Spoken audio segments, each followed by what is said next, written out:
अस्सलाम वालेकुम एवरीवन। जैसे कल मैंने वीडियो बनाई थी पाकिस्तान इंडिया के मैच पे, और आज पाकिस्तान और इंडिया का मैच हुआ। पाकिस्तान ने टॉस जीता और पहले बैटिंग की, पर मैच फिर भी हार गया। लेकिन बात वो है कि आपको भी पता है, आप लोग भी क्रिकेट देखते हैं, हम तो क्रिकेटर हैं, लेकिन प्रॉब्लम कहाँ आ रही है? क्योंकि सारे बैठ तो जाते हैं टीवियों पे, इधर उधर क्रिटिसाइज करना शुरू कर देते हैं टीम को, ये प्लेयर ऐसा है वैसा है। प्रॉब्लम जो एक्चुअल प्रॉब्लम आती है ना हमारे इन बड़े मैचेस में, वो आती है माइंड सेट की। हमारा माइंड सेट क्या है? अभी अगर आप देखो तो इंडिया की बॉडी लैंग्वेज देखते हैं आप मैच में, और हमारे प्लेयरों की देखते हैं, ज़मीन आसमान का फ़र्क था। और क्योंकि जब आप इन्वायरमेंट की बात करते हो या ब्रांड ऑफ क्रिकेट की बात करते हो ना, फिर जब वो चाहे वो सीनियर लड़का हो चाहे जूनियर हो, उसको वो फॉलो करने की कोशिश करता है। और आपने आज प्राइम एग्जांपल देखी है अभिषेक शर्मा की। पहली बॉल पे शहीनशाह को यार उसने निकल के बॉल मार दी है। मतलब आई वॉज नॉट एक्सपेक्टिंग कि वो पहली बॉल पे, यार इतना प्रेशर गेम है ना, पाकिस्तान इंडिया का गेम जो है वो प्रेशर गेम होता है, और उसने मारी। इट शोज के वो जो बात कर रहे हैं कि हमने ब्रांड ऑफ क्रिकेट खेलनी है या इस इंटेंट से क्रिकेट खेलनी है, तो उसको फॉलो भी करते हैं। इवन वो देवर चेजिंग लाइक 128, वो आराम से भी खेल सकते थे।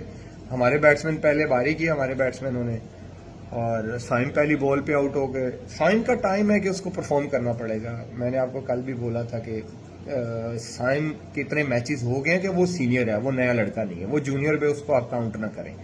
अब उस पर इधर उधर से राइट लेफ्ट क्रिटिसिज्म भी होगा, और आई थिंक फेयर होगा। अब उसको इस चीज़ को पॉजिटिव लेना चाहिए, क्योंकि उसका ये राइट टाइम है कि उसको परफॉर्म करना चाहिए। क्योंकि ओपनर पे जितना उसको चांसेस मिले हैं, मुझे नहीं लगता एज ए ओपनर किसी और को पाकिस्तान में इतने चांसेस मिले हैं। वरना कोई और होता, बैक इन आप 4 5 6 साल पीछे चले जाएं, जिस टाइम पे मैं खेला हूँ, दोबारा कम बैक में 15 से लेके 20 तक इतना चांस किसी को नहीं मिलता था।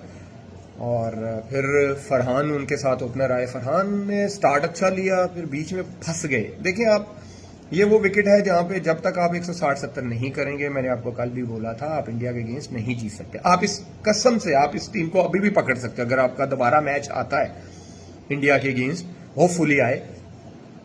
तो ये टीम है, देखें विराट और रोहित इस टीम में नहीं है, तो अगर आप इस टीम के अगेंस्ट 170 करते हो, आप देखें आज भी आपने ऊपर से उनको स्टार्ट अच्छा मिला, लेकिन बीच में उनके 3 आउट हुए और मैच मतलब कि हो सकता था 160-70 होता ना, तो कुछ भी हो सकता है। T20 में एक ओवर होता है जो गेम चेंज कर देता है, और यहां पे हमने आई थिंक, मुझे जो लगता है कि 70% हम बैटिंग की वजह से मैच आ रहे हैं। और बैटिंग में क्या था? अप्रोच। हम बात तो करते हैं intent intent intent, modern day cricket. जब आप ये बात करते हैं ना, तो फिर आपको उसको फॉलो भी करना है। बातों से क्रिकेट नहीं खेली जाती, सिंपल इज दैट। मैं यहाँ बैठ के वीडियो बना सकता हूँ, बातें कर सकता हूँ, लेकिन जो खेल रहा होता है ना, इम्प्लीमेंट उसने करना है। और हमने कुछ प्लेयरों को इसी वजह से बाहर किया कि स्ट्राइक रेट कम है, इंटेंट नहीं है। आपका स्ट्राइक रेट भी कम है, आपका इंटेंट भी नहीं है। 40 बॉलों पे हम 35 कर रहे हैं, 20 बॉलों पे हम 15 कर रहे हैं, तो फिर इंटेंट कहाँ चला गया? और ये कोई ऐसा विकेट नहीं था कि बॉल खाने को पड़ रहा है या बहुत ज्यादा टर्न हो रहा है, कुछ ऐसा नहीं था। ऐसे ही विकेटों पे तो आप बचपन से क्लब क्रिकेट से खेलते हुए आए हो। आपने अभी जो सीरीज खेली है अफगानिस्तान के अगेंस्ट, वो मुश्किल विकेट पे खेली है। शारजाह के नॉर्मली विकेट ऐसे नहीं होते, फास्ट बॉलर को बाउंस मिल रहा है, स्लो बाउंसर फंस रहे हैं, स्पिनर का ब्रेक हो रहा है, लो रह रहा है, तो आप तो ऐसी क्रिकेट खेल के आए हैं और सीरीज जीत के आए। तो प्रॉब्लम कहाँ आ गई? प्रॉब्लम आ गई माइंड सेट की। आपको प्रेशर, देखिए आपको एज अ प्लेयर खुद हैंडल करना पड़ेगा। आप खुद बताएं, आपने देखी होगी इंडियन प्लेयर्स की बॉडी लैंग्वेज और हमारे प्लेयर्स की, जमीन आसमान का फर्क है यार, जमीन आसमान का फर्क। और ये देखिए, हमारे प्लेयरों को इस चीज से खुद सीखना है कि हमने प्रेशर में क्या करना है, कैसे हैंडल करना है। और फिर हम जो बातें कर रहे हैं मीडिया पे कि जी हमने मॉडर्न डे क्रिकेट खेलनी है, हमारा माइंड सेट ये है, तो भाई फिर खेलो, या फिर 100 पे आउट हो जाओ, या फिर 200 करो, या फिर विकेट 170 वाला है तो 170 करो, फिर 160 वाला विकेट है तो फिर 100 करो 60। ठीक है, ये आपको करना पड़ेगा, वरना तो फिर कोई फायदा नहीं है। इसी तरह हम इजी गेम्स हारते रहेंगे। यस देखें, क्रिकेट है, हारते भी हो जीतते भी हो, ज्यादा टू बी ऑनेस्ट क्रिटिसिज्म से ज्यादा हमें सोल्यूशन के साथ प्लेयरों के लिए बात करनी चाहिए। और मुझे लगता है कि हमें बहुत ज़्यादा ज़रूरत है। अगर आप देखें, अगर चलो लेट्स सपोज हम बैटिंग की बात कर लेते हैं, इंडिया और पाकिस्तान की बैटिंग में क्या फ़र्क है? हमारे लड़के या बाउंड्री देखते हैं या डॉट बॉल, सिंगल भी तो निकालना है ना। अब आप एज अ बॉलर, मुझे अगर कोई बैट्समैन 2-3 बॉलों पे सिंगल कर लेगा ना, तो मेरे दिमाग में टेंशन रहेगी कि यार जहां भी इसने अगली 1-2 बॉलों पे बाउंड्री मार दी ना, तो मुझे 10-12 हो जाएगा। आजकल की क्रिकेट में होता है, आजकल की क्रिकेट में 10-12 रन ऐसे होते हैं, लेकिन वो करने वाले होने चाहिए। आपने देखा, उनको पता था कि ये गेम प्लान है, ये अवेयरनेस है, ये माइंड सेट है। उनको पता था कि स्पिनर्स यहां पे फंसा सकते हैं। उन्होंने क्या किया, आते ही पावर प्ले में चार्ज किया, 6 ओवरों में उन्होंने 64 लगा दिया। तो आप गेम प्लान क्या कर रहे हो? आप गेम प्लान ही गलत कर रहे हो। आप ऊपर से भी विकेट दे रहे हो और बीच में मिडल में आके आप डॉट बॉल्स खेल रहे हो। आपने 16 ओवरों में 51 डॉट बॉल्स खेले हुए थे। तो ये जो है ना प्रॉब्लम, ये हल करनी पड़ेगी, वरना आप इस तरह मैचेस नहीं जीत सकते। और ऑनेस्टली आप इस इंडियन टीम को हरा सकते हो, ना विराट है ना रोहित है, अगर आप 170 करते हो। और आई थिंक बुरा डिसीजन नहीं था आपने पहले बैटिंग की टॉस जीत के, ये एक ब्रेव डिसीजन था। मोस्टली कप्तान क्या करते हैं, नाइट गेम है, टॉस जीतेंगे, बॉलिंग करेंगे, और आई थिंक मेक सेंस भी करता है। देखिए, जो अच्छी चीज है वो बोलनी भी चाहिए, क्योंकि अगर पाकिस्तान, आई स्टिल बिलीव कि 165-70 करता, ये बहुत अच्छा मैच होना था, क्योंकि बीच में आके स्पिनरों ने मैच अच्छा किया। देखिए, साइम ने भी 3 आउट किए हैं, इब्रार ने भी बहुत अच्छी बॉलिंग की है। आपको क्योंकि इस टीम में विराट नहीं है जो पूरा मैच फिनिश करने वाला एक प्लेयर था, क्योंकि ये जो अभी टीम है इनकी अभी बिल्टअप हो रही है, तो इस टीम को आप अंडर प्रेशर ला सकते हो, लेकिन ला सकते हो कि जब तक आप 160-70 नहीं करोगे।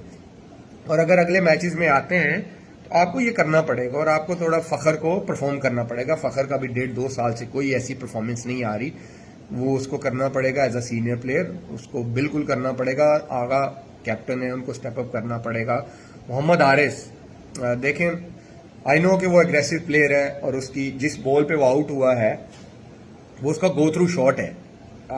आई टोटली अंडरस्टैंड कि आप अपनी स्किल्स को बैक करते हो, जो आपकी स्ट्रॉन्ग एरियाज होते हैं, लेकिन यही मैं कह रहा हूँ कि अवेयरनेस कहाँ से आती है कि आप जब विकेट देखते हो आपको पता होना चाहिए कि इस विकेट पे कौन से शॉट्स लगेंगे और कौन से शॉट नहीं लगेंगे। तो आपको थोड़ा सा कई दफा गेम प्लान चेंज करना पड़ता है, और वो फिर आप अगर अभी नहीं करोगे तो फिर टाइम नहीं है, क्योंकि ये टाइम है, आप लोगों को सबको बैक किया जा रहा है, सपोर्ट किया जा रहा है, पूरे पूरे चांसेस दिए जा रहे हैं, तो फिर आपको करना पड़ेगा। अदरवाइज तो फिर जब एज अ क्रिकेटर आपको पता है, मेरे साथ तो ये हो चुका है कि जब टाइम निकल जाता है फिर टाइम वापस नहीं आता। और हमारी एक और चीज जो कल मैंने बात की थी कि फहीम को अगर आप बॉलिंग भी नहीं करवा रहे और बैटिंग भी वो स्पिनर्स पे, तो वो बिल्कुल नहीं खेल सकता। Is a good friend of mind, लेकिन मेरा ये ऑनेस्ट ओपिनियन है, वो स्पिनर्स को नहीं खेल सकता। तो फिर या तो फिर पूरा बॉलर डालें या पूरा बैट्समैन डालो। फिर ये आधा तीतर आधा बटेर वाला काम ना करो। ऑलराउंडर वो होता है जो, देखें, पांड्या ऑलराउंडर है, उसने पहला ओवर किया और उसने आपको विकेट लेके दी है। ऑलराउंडर वो होता है वो बॉलिंग भी पूरी करे और बैटिंग भी पूरी करे। ये नहीं है कि वो 10-12 बॉलें खेल रहे हैं और बॉलिंग तो उनसे करवाई नहीं जा रही, तो फिर आप सारे कॉम्बिनेशन की ना वो खराबी पैदा कर रहे हैं। तो आपको ये 2 चीजें जो है ना सेट करनी पड़ेंगी। थोड़ा माइंड सेट आपको थोड़ा खोलना पड़ेगा। भाई हार जीत लगी हुई, हारेंगे क्या हो जाएगा, लेकिन खेलो बड़े दिल से। देखो, वो मैं आई स्टिल बिलीव कि आप इस टीम इंडिया को आप हरा सकते हो, लेकिन हरा सकते हो थोड़ा दलेरी से खेलें, थोड़ा गेम प्लान जो है वो क्लियर लेके आए कि हाँ जी बस ठीक है, अगर होना है 170 वाला विकेट है तो हमने 170 करना है, बजाय कि हम 100 पे आउट होते हैं, कोई बात नहीं, लेकिन डरो मत यार, डरो नहीं, खुल के खेलो। बाकी इंशाल्लाह हमारी सपोर्ट आप लोगों के साथ है। आई होप कि अल्लाह करे पाकिस्तान अगले मैचेस में अच्छा करे और ये टूर्नामेंट जीते। Thank you.